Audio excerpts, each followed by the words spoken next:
And we are joined live now by Mr. Rod Blum, the congressman from the 1st District of Iowa, served 2 terms in that beautiful state. Sir, thank you for joining us today. What are some of your thoughts with the lawfare that continues to take place against President Trump and the fact that some federal judges are trying to usurp the power of the executive authorities?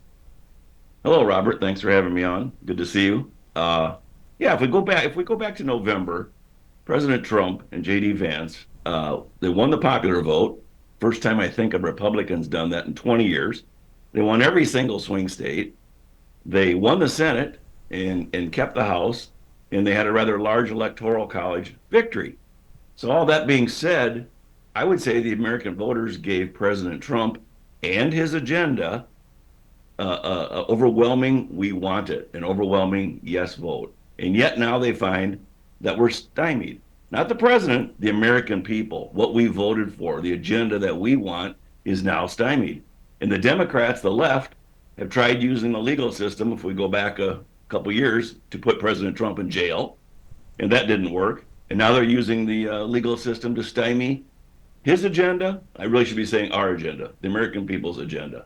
And it's not right. They're overstepping their boundaries, and it needs to be corrected, either through the Supreme Court actions or through, I know Senator Grassley of Iowa has a bill now to try to rein in these rogue district court judges. There's, I think, Robert, 670, maybe 700 of these district court judges across the United States, all appointed by the president. So simple math would say half of them are appointed by Clinton, Obama, or Biden. And then of that group, there's probably a certain percentage that are liberal activists. And that's where they overstep their bounds. And they should be limited, their decisions should be limited to the parties involved, just the parties involved, and those parties involved must be in their district. I mean, that's just common sense. And the people I know, everyday average Americans that I talk to every day, they're scratching their head saying, this is not right. How can a district court judge in Iowa, for example, make a ruling to stop the president of the United States agenda across the entire United States? It just doesn't seem right. And in fact, it's not right. And a classic example of this, Robert, is this Judge Boasberg that has made these rulings on the on exporting these guys to the El Salvador prison. He's an activist judge, and let's back up a second. Democrats judge shop. They go around the country and they find out who are these activist judges that we can depend on, and this is one of them. In fact, this guy was assigned magically, Robert, the Ray Epps case. You know, Ray Epps was one of the rebel rousers in the January 6th protest, telling people, go into the Capitol. We got to breach the fence. Go into the Capitol. And he got Judge Boasberg. Isn't that, what a coincidence, huh? That's what I'm because always. They judge shop. Go ahead. All right, that's a really good point with the judge shopping, because we have hundreds of judges, if not perhaps thousands, potentially within the United States. How does it go to the same person that clearly has a bias and has shown that bias on a regular basis? Even Senator Ted Cruz mentioning over the course of his tenure in Washington, these Democrats seem to bat 100 when it comes to these activist judges on the courts, going as far as the United States Supreme Court. But with us Republicans, sometimes we're batting 50-50 because we have true conservative jurisprudence, and that's not necessarily in political opinion, but focused on the letter of the law. So how can we fix what seems to be a teeter-tottered justice system that should have blind justice when it looks at each and every case? I'll address that in a second. Back to Boasberg, I went and checked the docket, Robert, for March for what they call emergency orders, things that come before the court outside of regular court hours. And for the entire month of March, he was not on the emergency docket anywhere. There's 4 different judges. But magically, he gets assigned to this case with President Trump. So, yeah, we all know, just like, Biden was disintegrating mentally before our eyes. We know what we see. And they try to gaslight us and say, no, this isn't an issue. This is just chance that it happened. It's not chance. And we all know it. And something needs to be done about it, there's no doubt. And the quickest thing is probably the Supreme Court. They just need to overturn these. Now, here's the thing. Trump is in a second term. I assume it's his last term. That's another discussion. Uh, so everyone knows he's a lame duck president. And so, and the Democrat strategy is they're just looking to the midterm elections to try to get the House, probably the House, in Democrat hands, and then they can stop his agenda. So, what's their strategy between now and those elections in 2026? Delay, delay, delay, delay. That's their strategy. They're going to do it through the court system. So, the quickest way, Supreme Court overrule it. And then the other thing we need to do is, for example, pass Senator Grassley's bill, and which says basically two things that their rulings have to be based on the parties involved in the lawsuit. They can't make a ruling that enjoins someone else that's not in the lawsuit. That just makes sense. And secondly, those lawsuits with the parties involved have to be in their district. Common sense, I think. And you know what? Republicans on occasion have done this same thing as well. So it goes both ways. Democrats, I think, are far worse at it. Goes both ways, and we need some laws passed so these district court judges are making rulings in their district because it's out of control and was not the intent of a district court judge to be able to enjoin the president of the United States and the people's duly elected agenda. To compare it to the great game of football, it's almost as if targeting happening in these situations.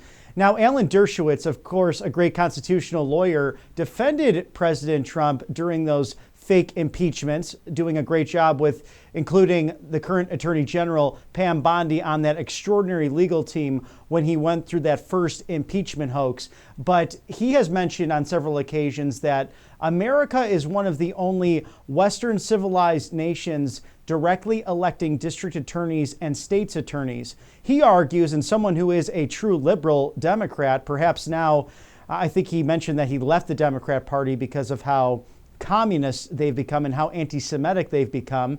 But he said that maybe we should focus on appointments of these DAs and state's attorneys instead of direct election. Do you think that may help when it comes to getting rid of the lawfare that's taking place? Well, the first thing that comes to my mind, Robert, about that is if we elect them, then the Democrat California, New York, Democrat states, blue states are going to have they're going to have entire court systems of liberal judges, and the red states will have entire court systems of conservative judges. So that's the first thing that comes to my mind there. But we basically have that today. Anybody that's appointed by Clinton, Obama, or Biden most likely is liberal, and the same thing if it's appointed by Bush or by Donald Trump, most likely conservative. So you said it. You said it in your opening line to this segment, and that was, there's a blindfold on Lady Justice that's over every courthouse, and justice is supposed to be blind, and it's become so partisan with politics. And the American people, your average voter, knows something is wrong. This is wrong to do this. And to the Democrat Party, I would say, what are your policies to make America better? What are your policies? I mean, we hate Donald Trump is not a policy. We're going to do everything. We're going to fight in the streets. That's not a policy. What are your policies to make this country better? That's a pretty simple thing. They still haven't figured out why they lost. It's like, can you find one item, just one, in the Trump agenda that you might agree with? Just one. Let's do that one. Let's get started with that one. I mean, can you agree our border should be secure? Can you agree that people that came here illegally that commit heinous crimes should get the hell out of the country? Can you agree to that? I mean, let's just start there, and the American people would say thank you. But it's like this game of politics has become so important that the American people are forgotten. The voters are forgotten, and what we want is forgotten. All we need to do is stop the other side. Other side bad, our side good. It's ridiculous. It's sophomoric. When I first went to Washington, Robert, I used to say when I was running for office, I said, this is sophomoric, these politicians and what they do. And when I got there, it's like sophomoric would have been a compliment. It was like grade school stuff. It's like, come on. Let's just forget the R and the D for a second. Let's work for the betterment of the American people and what they put us here for. And I think that was to keep women out of men's sports. It was to secure the border. It was to put criminals behind bars and get tougher on criminals. And it was to get people that are here illegally back out of here and secure our border. Now, what's so radical about that? Common sense That's why Trump reforms. won overwhelmingly. That's why he won. And it's like these folks are trying to stop the thing. I take it personally. To Hmm. me, it's not against Trump. It's against the American people. It's against the 70 some million people that voted for President Trump. They don't care what we think. They're trying to stop the agenda we voted for. That is just wrong. Oh, it's so true. And you see even the warnings from our founders nearly 250 years ago that these entanglements and parties could end up leading to, as you put it, great Congressman, sophomoric actions at best, because it ends up focused on groups or even the individuals and their agendas versus the benefit of society. I'd like some of your thoughts too on some recent legislation. It looks like this reconciliation package is coming together, at least in the House. President Trump mentioning to the NRCC dinner just the other day, he likes this bill. He wants the other congressmen and some Republicans who might be faltering on it to get behind it and to get behind really the legislative agenda of House Speaker Mike Johnson. What are some of your thoughts regarding Congress and this narrow majority that the Republicans have existing right now? Yeah, great question, Robert. Just for your viewers to explain reconciliation, it's the one time of the year when a bill can be passed that does not require a supermajority in the United States Senate because of there's a filibuster rule in the United States Senate, and everything seems to be filibustered these days. Which you have to have 60 votes in the Senate to overcome a filibuster to stop it. So if you have 58 votes, which would sound like a pretty damn good majority, the minority is going to get their way. And so there's one time a year, and that's the reconciliation bill, that it just passes with a simple majority in the Senate, and of course a simple majority in the House. Uh, and it has the one thing is it has to whatever's in it has to deal with the budget, and so it's budget reconciliation. So there's games played all the time, both Mm-hmm. sides, about what is affects the budget. But let's face it, most everything Congress does affects the budget because we have to spend money to get whatever it is that's in the bill typically. So that's nice that we can pass something on a simple majority at least once a year. So yeah, try to cram as much as we can of the president's agenda into that bill because it just requires 51 votes in the Senate, and we have those. So it's a matter of keeping our slim majority in the House all on the same team, and keeping our slim majority in the Senate all on the same team. And that sounds very easy to do, doesn't it? Right. The reality, if you ask Paul Ryan or you ask John Boehner, who I served under, or you ask Mike Johnson, who I know well, not so easy. It is not easy because it's so. What happens is you have one congressman, you might have a one vote margin. That one congressman figures, oh, now here's my opportunity to do a little power play here on leadership. Here's my opportunity to bring home some bacon to my district. So they approach leadership and they say, I'm a no vote. They say, what's it going to take to get to you to a yes? Well, we're going to have to spend a whole bunch of money in my district. Or that project we always wanted in my district? I think we need to do that. That needs to be in the bill. So these are the, I don't know if I want to call them games, but the gamesmanship that's played.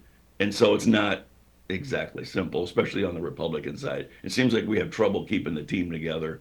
The Democrats seem to stick together far more often than the Republicans do. So it's fun to watch this.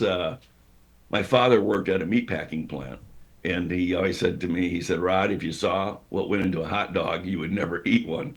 So I always compared that to Congress and the making of a bill. And if you saw what went into it, you'd never want to vote for any bill, probably. It's not pretty. But at the end of the day, hopefully they get a good reconciliation bill passed with most of the president's agenda. But I will say it's tough to give tax cuts, and I'm all for tax cuts. Mhm. But it's tough to give tax cuts and reduce the deficit at the same time.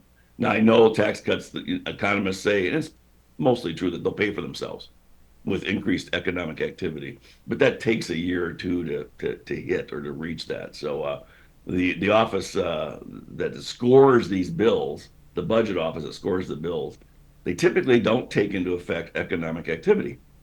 So you can say, we're going to give a tax cut. And they're saying like, oh, that's going to increase the deficit. Nah, Not really. If you look at the numbers, I was in Congress when we voted for the 2017 tax bill under President Trump, that I think may have been the largest tax cuts in United States history. And the predictions were this is going to explode the deficit. And then they come back later and say, look, it did explode the deficit. Mm-hmm. It's like, well, not really. It wasn't the tax cuts because that the revenue increased. We have record revenues, Robert, probably almost every year. Problem is, whatever the revenues are, we spend trillions of dollars more. We're spendaholics. I'd always Oh, say, exactly. we spend like drunken sailors. And then my business partner, who was a sailor, said I was a drunken sailor, Rod. At least we stopped spending when we ran out of our own money. Right. No, it's true. And it's really, is that where it lies? It's not so much of creating a strong American dollar once again and a robust American economy, but in turn, you have to stop spending, because we saw that the stock market skyrocketed yesterday with President Trump's negotiations regarding the tariffs, and now really going in and targeting the Chinese Communist Party and China as a whole. But is it really that spending that Congress is truly addicted to and that they need to scale back on? Yeah, exactly. If you look at the revenues, and I was on the budget committee, if you look at the revenues and expenditures over time, our revenues most every year are all-time record high revenues. So the revenues is not the problem. It's just that we're spendaholics. And I first learned when I got into Congress, they would always tell me, especially the conservatives who want to kind of temper down the spending, they'd always say, you're going to find out real quickly, Rod, that there's 1,000 reasons to vote yes on a spending bill. 1,000 reasons. There are no good reasons, maybe one, to vote no. Because your constituents aren't going to like a no vote. They like, in your district, they like money coming in to work on the pet projects in that district. And in the groups that give you money, well, they have their projects too, of course, and they want funding for those. And a lot of these projects are great things. They're good things, but my God, we can't do them all at once. So lots of reasons to vote yes on spending. Hey, everybody's happy, right? Who's not happy when you vote yes on a big spending bill? Everybody in your district's happy, business is happy, stock market's happy. They love spending, and everybody's happy. And other than the people that care about our deficit. And so it's just interesting how the system works anymore. I was very surprised and shocked at the way the system works there. The way they make the hot dogs, as my father would say.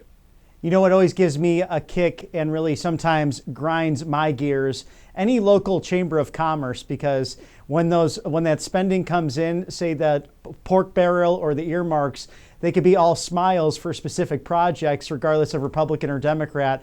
But if there is a congressman who stands up, as you did so bravely as a business person, as someone trying to represent their constituents not only well, but truly with that neighborly attitude of, hey, we have a spending problem that will in turn cause national security issues. We might have to hold off on this. You usually see that person who's running the Chamber of Commerce the next week. They were smiling at you maybe at the luncheon, but at the next dinner, it's, oh, I don't like this guy. And then all of a sudden these mailers start coming in. Hey, this guy is the worst thing since Adolf Hitler. That's an extreme version of it. But we see that in district to district. And that's why it's sometimes confusing, because the American people as a whole have a very bad review of Congress, but they tend to really like their congressman, and they only get one, per the district they live in. Yeah, well said, well said. And what the old saying is, one man's pork is another man's gold, and that is so true as it applies to Congress. And everybody's like, if you say to them in general, hey, do you think we should cut spending to help cut this deficit? Absolutely, 100% we should. Now, should we cut a little bit out of your project? No way. My project is that important. Don't touch my project. That's literally the way it goes. I remember when I was there, Senator Rand Paul had what he called the penny plan. And at that point in time, I think we might have had a $400 billion deficit. Wouldn't that be nice? Right. Today, compared to 36 trillion. $400 billion. And his plan was, let's cut 1%, 1 penny, 1% of the budget every year until it's balanced. And I had the budget committee run the numbers. I think it would have taken 3.5 years is all. 3.5 years. We'd had a balanced budget, cutting 1%. And I would ask crowds that I would speak to, what percent of the federal budget do you think is waste, fraud, and abuse? The lowest number, Robert, the lowest number I ever heard was 20%. That's the lowest number. I Wow. heard up to 50% is what the average person thought. So 20 to 50%, they're probably right. So can we cut 1%? In 3.5 years, that would have did the trick back then. So maybe today it's 2%, 3%. Let's cut that. And then if we say, like, we don't want to cut Social Security, we do not want to, cut that benefit to our senior citizens. All right, then let's cut something else 5%. It seems to me like it's a doable thing. 2% of the federal number, 3% of the federal budget. Seems like we should be able to do that. And then if we stick to it, 3 to 5 years, we can have a balanced budget. Without cutting, aid to our elderly senior citizens. But we just couldn't get that across the finish line. That seemed too radical for a lot of people in Congress. And hopefully this brings, with the findings of Doge and the great work Elon Musk is doing, maybe some inspiration to finally getting that done. What are your thoughts, two-part question, just on the tariffs as a whole and how President Trump is proceeding with this trade battle, specifically with China? And also, what are your thoughts on speaking so much on Congress, the state of it, the fact that, as you said, they have a spending problem?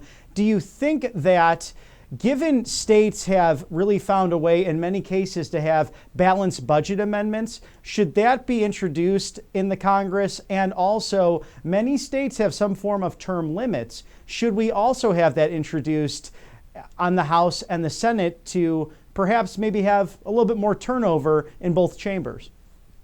Oh yeah, now you're really singing to my heart. Yes, the balanced budget amendment I think is definitely needed. I mean, come on, we don't need more evidence than what, $37 trillion in debt.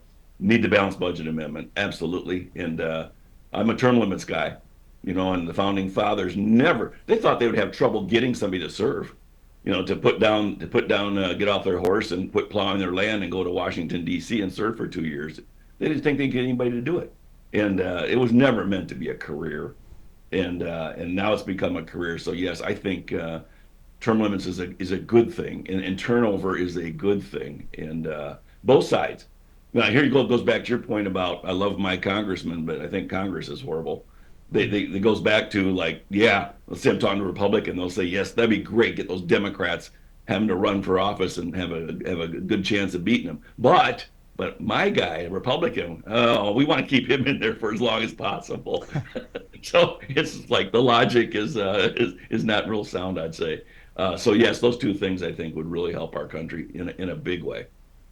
That's And I fantastic. forgot your first. You asked like Oh, three yes. questions. And just your overall thought on, since we're talking economics as well, just the long game with President Trump and the use of tariffs. You saw in the first term, especially when you were in Congress, just the benefits of those tax cuts and the work he used in leveraging other nations to bring back free and fair trade, truly fair trade, to the United States. What are your thoughts on how this might end up, being that it's truly the art of the deal and the art of the comeback in real time? Those two books, President Trump having that base tariff on many, many nations, now over 70 coming to the table, but now he's putting all of that on pause to focus on China, and really, I think, to remove their manufacturing and to bring that prowess back to the United States. So just your overall thoughts on how these tariffs will end up benefiting, or even maybe perhaps not benefiting, the United States.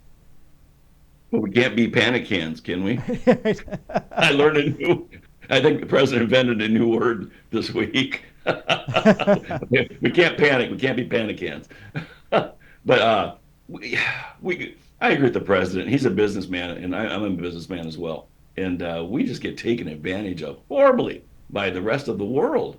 And these people, these folks that panic, and of course we know the mainstream media is doing it on purpose because they don't want it to work and they want to make Trump look bad. And I think that's pathetic that they do that. So all the news is negative.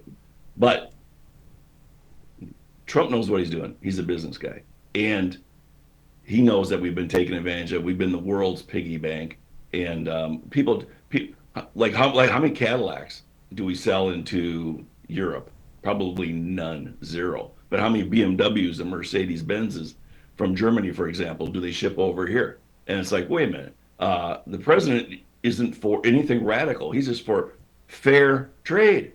I think the president is for no tariffs, zero tariffs, as long as we have a zero tariff when we're trying to sell something to the other country.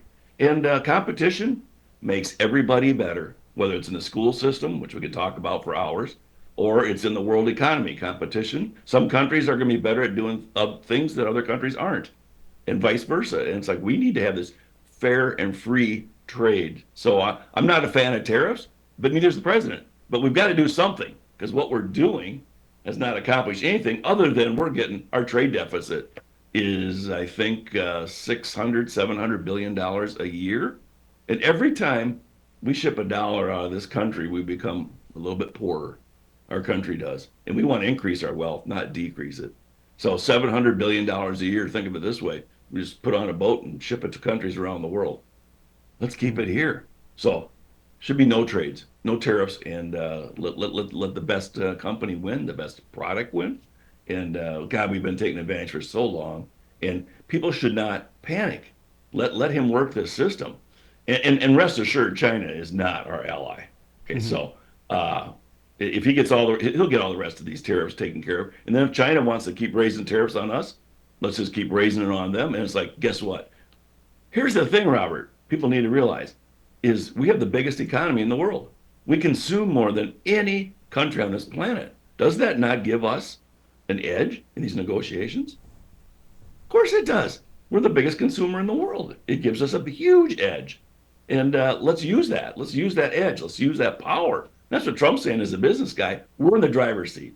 Just don't be a panicking. Hang on, relax, take a deep breath, and it will work out well. He does know what he's doing when it comes to business. And how this has gone on for the last 40 years is beyond me. It's just this trade deficit makes our country poorer, Robert, at the end of the day. We're talking $700 billion poorer in 12 months. So it's time it stops. So I support what he's doing 100%.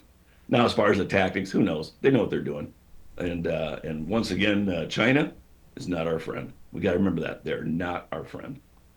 And of course, doing very evil things like sending the Uyghur Muslims to concentration camps. Our spy satellites have seen those things. Our intelligence communities have gathered that intelligence. So that's another conversation for another day. But this is not necessarily a good group of individuals, as former President Biden once put it when he was a senator, welcoming the Chinese into the World Trade Organization. A wonderful culture historically, but the communism that has come to that once great nation has really befalled them and hurt people on the world stage, not only COVID. So some great thoughts, some great expertise from Mr. Rod Blum, and some excellent points, especially because Speaker Pelosi, former President Obama, and also that goofy guy, that crazy Bernie Sanders from Vermont, also once held these opinions on tariffs, as you just outlined, sir. But Mr. Rod Blum from Iowa, the former congressman in the 1st District, please come back soon to see us here at Right Side Broadcasting Network Live. Will do. Thanks for having me on, Robert. Always great to have an exclusive interview, in-depth analysis with the people who have been in the room, like Rod Blum from Iowa, an excellent businessman, a former congressman, someone who believes deeply in the foundings of this country, that, as he put it, you go there to Congress to serve a short period of time, and then you go back and let your neighbor do it. And again, whether it was Nancy Pelosi, Barack Obama, Bernie Sanders, they all believed in these tariffs. And then all of a sudden, because of lobbyists, because of globalism, perhaps because they have Trump derangement syndrome, they're somehow now against the policies that they allegedly stood for years and years. Well, we know the man who knows money, the man who knows business deals, the art of the deal, in fact, right there at the White House, 1600 Pennsylvania Avenue.